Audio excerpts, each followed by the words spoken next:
আসসালামু আলাইকুম প্রিয় দর্শকবৃন্দ, আপনারা জেনে অত্যন্ত বেজার হবেন যে বাড়ি ভাড়া যে শতাংশ হারে বাড়ানোর কথা ছিল সেইটা অধিদপ্তর কথা রাখতে পারেনি। বাড়ি ভাড়া বাড়ানোর কথা ছিল শতাংশ হারে, কিন্তু বাড়ি ভাড়া বাড়ছে মাত্র 500 টাকা। এতে শিক্ষক ও কর্মচারীরা কেউই খুশি নয়। 500 টাকা বাড়ি ভাড়া বৃদ্ধি করায় শিক্ষক ও কর্মচারীগণ অসন্তোষ। তাই আগামী 12 অক্টোবর থেকে জাতীয় প্রেস ক্লাবের সামনে লাগাতার কর্মসূচির ঘোষণা দেওয়া হয়েছে। এটা নিয়ে আজকের ভিডিও। যাই কথা না বাড়িয়ে শুরু করা যাক আজকের ভিডিও।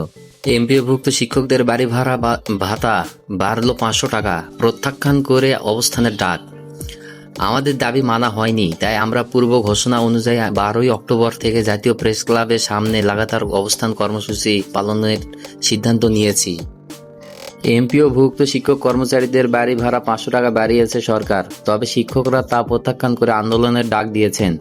এই ভাতায় 1000 টাকা থেকে 1500 টাকা করে আদেশ জারি করেছে অর্থ মন্ত্রণালয়ের অর্থ বিভাগ।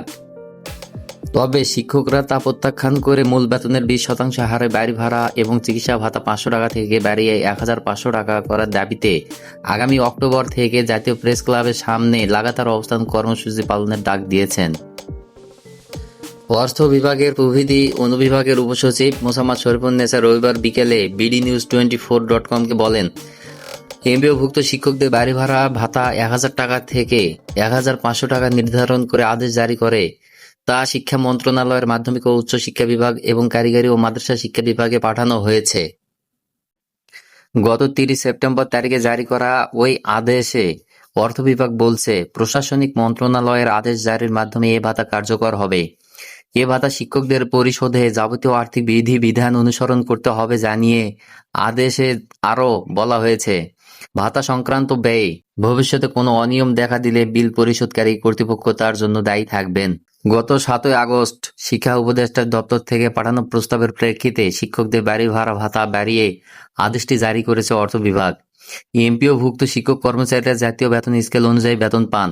তারা মূল বেতনের সঙ্গে মাসে 500 টাকা চিকিৎসা ভাতা পান আর 1000 টাকা বাড়ি ভাড়া ভাতা পেতেন, যা বাড়িয়ে 500 টাকা করা হলো। এমপিওভুক্ত শিক্ষকরা আগে বছরে 25% হারে বছরে 2টি উৎসব ভাতা পেলেও গত মে মাসে বাড়ানোর পর তারা ও এমপিওভুক্ত কর্মচারীরা মূল বেতনের 50% হারে উৎসব ভাতা পাচ্ছেন। এর বাইরে এমপিওভুক্ত শিক্ষক কর্মচারীরা বছরে একবার মূল বেতনের 20% হারে বৈশাখী ভাতা পান।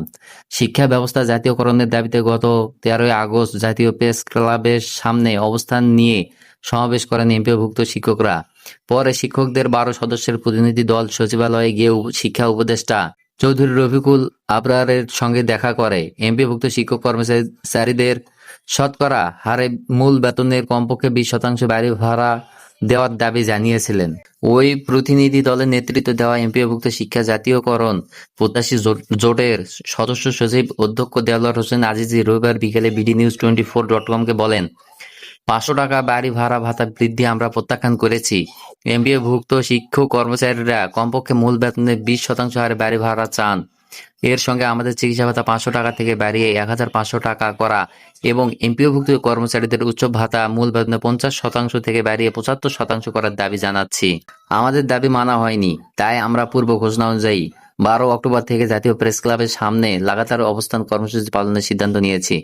এ শিক্ষক নেতা আরো বলেন, শিক্ষা উপদেষ্টা গত 13 আগস্ট আমাদের বলেছেন তারা বাড়ি ভাড়া মাসিক 1000 টাকা থেকে 2000 টাকা করা এবং চিকিৎসা ভাতা 500 টাকা থেকে 1000 টাকা করতে অর্থ মন্ত্রণালয়ে চিঠি পাঠিয়েছেন, কিন্তু আমরা তো মানিনি।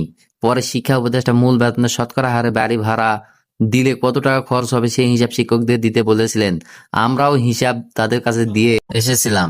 এখন শতাংশ তো দূরের কথা, 2000 টাকাও বাড়ি ভাড়া করা হয়নি। এটা তো শিক্ষক কর্মচারীগণ মানতে কখনোই রাজি হবেন না। আমরা হতাশাগ্রস্ত, তাই আমাদের ন্যায্য পাওনা আদায়ের লক্ষ্যে কাজ করতে হবে। এই ছিল আজকের ভিডিও।